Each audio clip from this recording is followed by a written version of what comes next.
आज भारत में विभिन्न राज्यों के राजनेताओं द्वारा अपने बयानों और सोशल मीडिया के माध्यम से फैलाई जा रही कड़वाहट से भारत के अलग अलग राज्यों के नागरिकों में आपसी बैर दिखाई देता है। अपने क्षेत्रों में अपने हितों को साधने और प्रभाव बढ़ाने के लिए नेता दूसरे क्षेत्र या प्रदेश को अपमानित करने लगे हैं, जिससे आज भारत की जनता में एक विभेद दिखाई देने लगा है। भारत को विभिन्न धर्मों, भाषाओं, परंपराओं और पहनावों की वजह से अनेकता में एकता वाला देश कहा जाता रहा है, पर क्षेत्रीय राजनीति करने वाले नेताओं के भड़काऊ बयानों से देश की एकता में फूट पड़ती दिखाई दे रही है। अभी हाल ही में तमिलनाडु के मुख्यमंत्री एम.के. स्टालिन के बेटे उदयनिधि स्टालिन ने अपने संबोधन में सनातन धर्म पर विवादित बयान देते हुए कहा था, सनातन धर्म को खत्म कर देना चाहिए, जिस पर देश भर के हिंदी भाषी क्षेत्रों और सनातनियों में रोष व्याप्त हो गया और हिंदी प्रदेशों के नेताओं द्वारा इस बयान पर प्रतिक्रिया दी जाने लगी,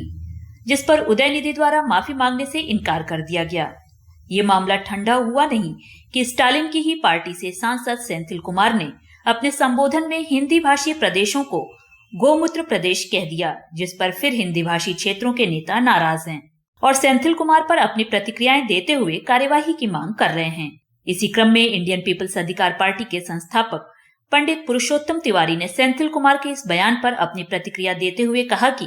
यदि दक्षिण भारतीयों को मध्य प्रदेश, उत्तर प्रदेश, गुजरात, राजस्थान, दिल्ली, हरियाणा, पंजाब, जम्मू कश्मीर, बिहार और झारखंड गोमूत्र प्रदेश लगते हैं, तो सभी दक्षिण भारतीय जो हिंदी भाषी प्रदेशों में रह रहे हैं, उन्हें तुरंत ही अपने प्रदेशों में लौट जाना चाहिए। यदि दक्षिण भारतीयों को मध्य प्रदेश, उत्तर प्रदेश, गुजरात, राजस्थान, दिल्ली और हरियाणा, पंजाब, जम्मू कश्मीर, बिहार और झारखंड गोमूत्र प्रदेश लगते हैं, तो सभी दक्षिण भारतीयों जो हिंदी प्रदेशों में रह रहे हैं, उन्हें तुरंत ही अपने प्रदेशों में लौट जाना चाहिए।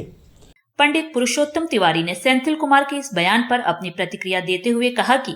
यदि दक्षिण भारतीय अपने प्रदेशों को नहीं लौटेंगे, तो इंडियन पीपल्स अधिकार पार्टी सभी हिंदी भाषी प्रदेशों में दक्षिण भारतीय वापस जाओ का चरणबद्ध आंदोलन प्रारंभ करेगी।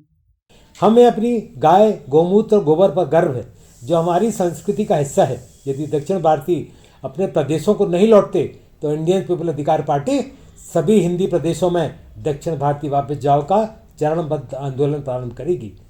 हम हिंदू धर्म का अपमान करने वालों को कभी बर्दाश्त नहीं करेंगे।